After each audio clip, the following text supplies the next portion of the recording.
Hello everyone, back here, and today we are taking a look at Surviving Mars, the game that enables you to actually build a colony on Mars. What I want to talk about today is actually kind of the end game of Surviving Mars, and not how I made it to the end game, but how I continue to play the game, even though I've reached the end game. Probably, the end game has been like 500 colonists ago, probably. This part of the end game is not the most enjoyable part of the end game. But let's just go right into it. How my base is built, why I chose to have the domes that I do, which domes specifying what professions and stuff like that. I do have few mods right now, but it shouldn't be mods. I don't think any of the mods actually interfere with my gameplay that much. So the end game I am currently playing might not differ much from the end game that you will play in the vanilla game, in the vanilla version of the game. So alright, let's just jump right into it. So I have to explain a single mod because you can see it right away. You've noticed that I have two artificial suns right here. I have the mass production artificial sun and I have the original artificial sun. So what the mod does is it enables you to make more than one wonder, as you can see here. I can only build one of the original wonders, but then in the production part I have a few buildings and I can build that kinda mimic the original wonders. So this one is a weak version of the original, and I'm sorry for the lag, but with 1200 colonists and 300 drones and everything going on, it is lagging a bit. Also I'm recording, of course, so it's kinda laggy. But let's see. So the mass production artificial sun is not as good at as its original counterpart. It can only produce 500 power, and it's kind of expensive to actually make. It's not even worth it, to be honest. Once you get the fusion reactors, they have a base production of 200, so you don't need that many workers to actually have this going. So it's not necessary to have this artificial sun, but it does make the end game a lot more enjoyable. So I do recommend mods like this that actually enables you to continue playing without running into the original issues that the current vanilla game has. Because let's be honest, the end game doesn't have much content in this game. So yeah. Let's just get right into it now. So I have my food building right here, and the reason I chose to talk about this first is actually because I'm kind of surprised how 7 farms can produce more than enough food for 1200 colonists. I think I have been going down a bit on my food. I were at 4,600 food, but they are probably done soon. Yeah. These 3 farms are done soon, and I will get like 300 food. So it might be going down now, but one more farm, and I will probably have 400 colonists more, at least I think. So you actually don't need a lot of farms to actually have all these colonists. 7 farms should be plenty for 1,000 colonists at least. Probably 1100 as well, and maybe even 1200. I don't actually know the numbers right here, but I would like to give you an idea of how many farms you actually need in the end game, because I actually had 4 farms or something when I had about 200 colonists. Now I have 7 farms, which is not even the double of what I originally had, and now I have like 6 times more colonists. I have 1200 compared to the 200. So yeah, you can see right there, research in the food department is really important if you want to save jobs and you want to just be a lot more effective with everything. Everything comes down to the food department, because one farm needs what's originally 6 workers, which is not a lot, but still the farms take up a lot of space in your dome. So yeah, I don't know. I don't quite know when you should actually specify a dome to produce food. But I did it at around 300 colonists, I think, and that was a bit too early. As you can see, I have like half a dome filled up here. Half of the dome is just, I mean, maybe a quarter of the dome. It's just empty, and it's been for a while. So, I mean, everyone says that you should build a medium dome the first time you actually specify a dome to produce food. But to be honest, I actually think a basic dome should do the job until you get like a lot of colonists. So at first, you might actually just build a basic dome. I don't think you need the medium dome.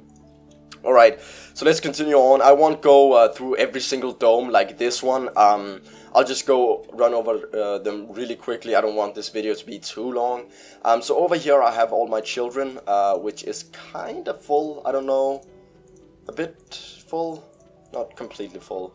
But my schools are full. Schools are a really odd thing because you need like, look how many schools I have compared to the nurseries. You need a lot of schools if you want every single one of your colonists to actually have these traits, or a single one of these traits. And I actually don't know if it's worth it. If you have the resources and stuff, traits are a good long-term investment. But it shouldn't be something that you do everything possible to create. The schools are not that important. Alright, so right down here I have a production dome. I have a lot of polymer farms. I have some fusion reactors and some some factories in here, and that's kind of it. And this is my research dome, and this over here is university dome. Every one of them are full. Should probably expand this pretty soon. I need a lot of scientists because I actually just started. I started a new research dome over here, which is not full yet. Oh, we actually do have some unemployed people. I'm not sure why they are unemployed. I might start making night shifts.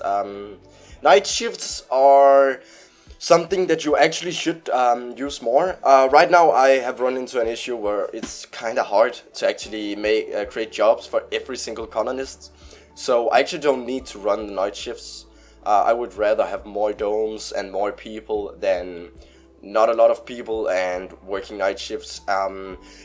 It's a lot more efficient to actually run the night shifts, but still I believe that I don't know, I feel it's much nicer to just don't work the night shift and then have a lot more colonists, because colonists at this point of the game are really easy to get. I mean, look at this number down here. I have no idea what it was when we started the video, but it's like going up by a lot, and we're not even at full speed, we're at normal speed. Let's just go here. Then we can also talk about the issue with the lagging.